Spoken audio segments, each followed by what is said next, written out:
You are now tuning in to the finest podcast on the airwaves. So check it out. We got a lot in store for you.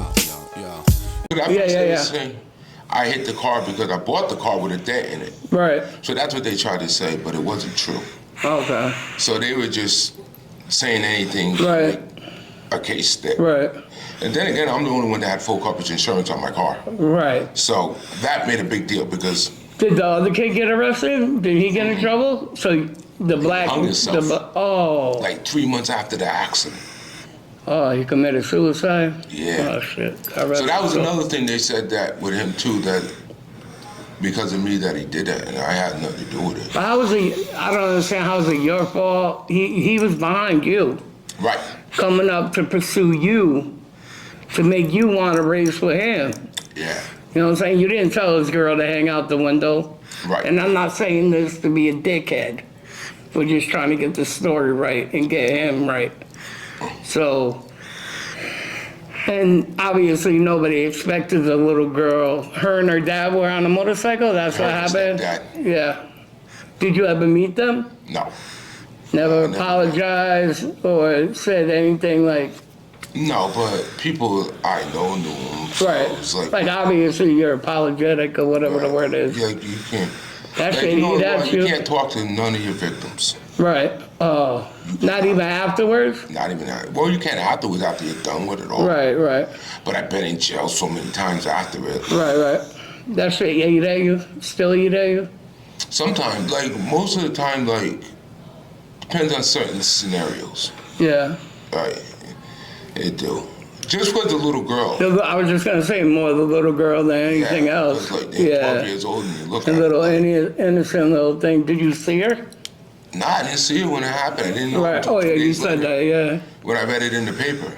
Damn. People were telling me. Right. But I didn't believe them because I'm like, I didn't see it. I'm right there. Right. Like, I don't know how I didn't see it. Did anything happen to the father? Yeah, he lost his leg and he ended up losing his life. Like, I think 5 years later. Wow. So everybody... So more or less everybody that was involved in that accident except for the trucker and you. Right? Nothing happened to the trucker? Mm-hmm. Did he know he got hit? Nah, the dude that pulled out in front of him, he got on saying a lot and said he didn't pull out in front of him. You know. White guy? Yeah. Then he gets arrested like 10 years later for the same stuff. It was crazy because the same thing, he did the same exact thing and it was in the paper. So more or less, you took everybody's charges because not for nothing, on accident, the girl passed away, God rest his soul, and the dude killed himself. Yeah. So you took, was he gonna get arrested or not at all? He got the same charges I got, but he would have got the manslaughter charges because he was under the influence of alcohol. Oh, okay.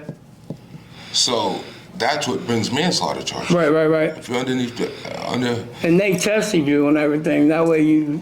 Believe it or not, they didn't. I asked them to, and they didn't. That was a big fight in court. Right, that seemed a little shady. Because they kept saying unknown. So that gave the jury doubt. And probably blamed you for it, I'm sure, that you didn't want to. Yeah. But I had one cop that actually said he's the one that took my name and my information and let me go. That's why I got acquitted of that felony to evade responsibility by death. I got acquitted of that charge. Okay. So, road does 12 years. You did 9 of it, you said? 9 years, 2 months to the day. Did you do just regular jail time? No fed time and nothing like that? No. And can you tell them what prison's like, bro? Let them know deep, everything, how trashy, everything, bro. All right, so that's my first time going to jail.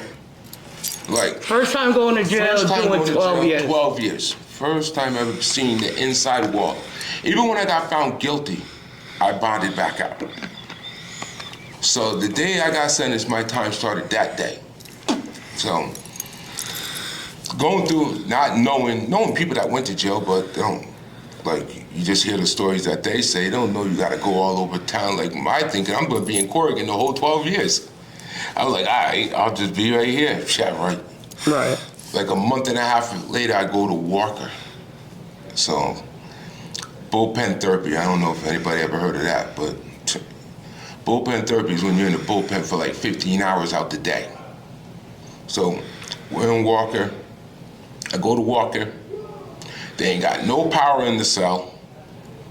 You and your cellie. You're in there for what, 20, there was like 21 and a half hours we were in there a day. Now, I'm going crazy because I'm used to running 100 miles an hour. Now, that ain't happening. Like 10 steps you take each way, you're done. Like, right. You gotta go back the other way. So I went to Walker. I ended up going to McDougal for like 2 weeks when they first opened up the Green Mile. I was in R-Pod, the first building they opened. I was the second group to go. Keep talking. Second group to go in the Green Mile. Anybody that been to McDougal? I was gonna say, what's the Green Mile? All right, the Green Mile is a new section of McDougal of a Supermax prison. They added a whole new section on it. So we was in there. Handsome. What did that? I said, you look handsome. Go ahead. My girl was telling me that too the other day. Oh. So anyways, they built a whole new part to McDougal. Went down there, stayed like 2 weeks over there. Next thing I know, door pop. Jones, wait, what up? Pack your stuff. You get bags, you move your stuff. So Trash bags. trash bags. Grab all your stuff. You're heading out. Where am I heading to? They don't know. Nobody knows nothing. So go to the AP room. That's where they hold you. The AP room, they call it. Go in the AP room, waiting. Next thing I know, I'm on my way to Cheshire. Now, I'm like, where the hell is this jail at? Cheshire, exactly what they said. Old ass jail. So I get into Cheshire, I'm in North Block. I get in North Block. I knew a couple people in there. Met a couple more people in there. Then I end up going to South Block. I go to South Block. That's a kind of a newer part of Cheshire. So you're in Cheshire now, we're locked down 22 hours a day. You come out for an hour in the morning, hour at night. If you're lucky, you'll get wrecked. And you come out for another hour, but that's at like the gym or outside, wherever they have it at the time. Then I just started meeting people in there. Catching tickets in there too, acting stupid, doing dumb things. So, but Cheshire, the problem with Cheshire is it's like, it's all clicked up in there. Everybody's clicked up in there. Yeah. So like, you have to be careful who, because you might, like me, I didn't know who with any of them. I don't know none of these dudes from. And this is your first time anyways going to jail. Right, first time going to jail. You know, so I started hanging out with people, like had a lot of time. Like they would talk to me like, calm down, you don't need to be acting crazy every time something, words are saying between you. So, my boy Rugged, he was in there with me, that's when I met him. He'd been down, I think like, when I met him, he was down like 10 years. But, yeah. So me and him are vibing like, every day with each other. I didn't realize that he had a life sentence. Wow. So one day he told me, like after knowing him for like 6 months, I'm like, no way. Yeah, so he told me his story another time. And he actually ended up going home last year. And I told him. Oh, nice. Yeah, they ended up letting him go. He's out now. But like being around him, like learning stuff and everything. I ended up going back to school there. But I ended up leaving Cheshire because I went for an ear operation. And the side of my face got infected. So I ended up going to McDougal because they got a 24-hour medical facility. So I went back to the Green Mile again. Now there's a few more people in there from around the way, because there's not many of us in there. Right. So don't go in there and think you're going to see your friend and hang out with that. No, it doesn't work like that. You're in there by yourself, basically. Right. You just meet people as you go. So I ended up going back to McDougal. We ended up doing the Green Mile all over again. I went back up top to the school block. I only needed 4 credits to graduate, so I just went and got the 4 credits and graduated. To plus. Right. You know, I took some college courses in there. Well, just keep yourself busy the whole time.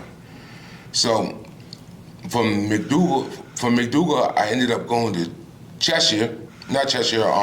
Carl Robinson. That's the worst jail in Connecticut. I don't care what anybody says. Yo, I hate that shit. Yo, it's like being in a big room with 100 people. You gotta do the front of you, back of you, side of you, wherever. You don't have no privacy in there. Right. You know? So that, everything's outside. You go into chow, you go into snow, rain, sleet, hail, whatever the weather, it don't matter, you're going out. Right. It's not, you bring it to me because they're not bringing it to you. So that was kind of crucial. So I ended up staying there, hanging out with these Hartford cats. We in there playing dirty hearts, gambling, doing spades, passing the time. I ended up going to one building. I ended up getting a fight in one building. Beat this dude up, tried to kill the dude. That's how mad he got me, beat the shit out of him. I ended up going to seg for like 14 days because of this shit. Really? Yeah. What's that like? Oh, you're in a room by yourself. Are you naked? Nah, you got clothes. They don't do that. That's suicide watch. Oh, that's suicide? Yeah, I don't do that shit. So, you're in a cell, you might have a cell, you might not. Right. But you in there all day, all night. Only time you come out is every other day to shower for 15 minutes and you're back in there. Right. No phone calls, no nothing. You stuck. Read plenty of books. Probably read about 3,000 hood books. Really? Oh yeah. And my whole time incarcerated? Did you work out and stuff? Yeah, well, not then. When I got to the level 2, I ended up working out. Right. That's when I ended up working for the rec. Oh, okay. So I was working with the rec department. So I used to be out all day, run around the jail all day in Willard. Work out, beat yourself up with weights and everybody's trying to lift everybody. I'm sure everybody in there is lifting just about. Yeah, well, you get certain people. Like me, I work for the rec, so how it goes, like they only let so many people in the weight room. So I worked down there, so I would just grab everything for all my boys and we'd just go in there and work out. So. Did you make any money while you was in there? Hell no, there ain't no money to be made. I ain't trying to catch more trouble. They had, like, there's drugs in jail just like there is out here. You know? Right. So everything's going on in there. It's another world inside of a world. You have to a human mind is a powerful thing. You'll adapt to anything once you're there long enough. Right. So the whole jail scene, like learning it and everything, like the whole time I did that 9 years, 2 months, I never planned on doing anything good. As for myself, I knew I was gonna go, I came home, got a job, but as soon as I got fired from that, I ran right back to the streets. Because now, before I went to jail, I knew people in Hartford, but now I know a whole bunch of people out there. We changed numbers, we know how to get a hold of each other. So when I came home from jail, I probably lasted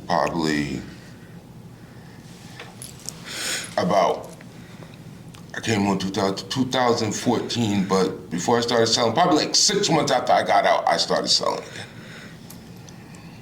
So I was selling powder and perks. That's what they perk. Now, everybody that's in jail always says they're going to come out and do better. Yeah, I wasn't saying I was coming out and do better. Right, you just say you was coming out and I'm coming running. out. Whatever happens, that's what the world's going to be. Right. That's what we're going to do today. So, I came out.